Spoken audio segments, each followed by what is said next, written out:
সাক্ষী ছাড়া কেনে রে তুই কইরাছিলি দোষী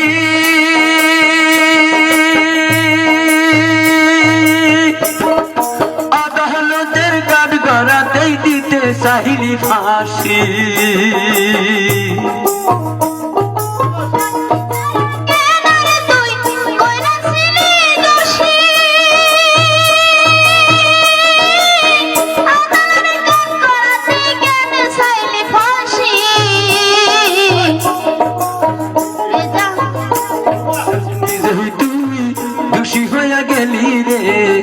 অবশেষে নিজেই তুই দোষী হইয়া গেলি রে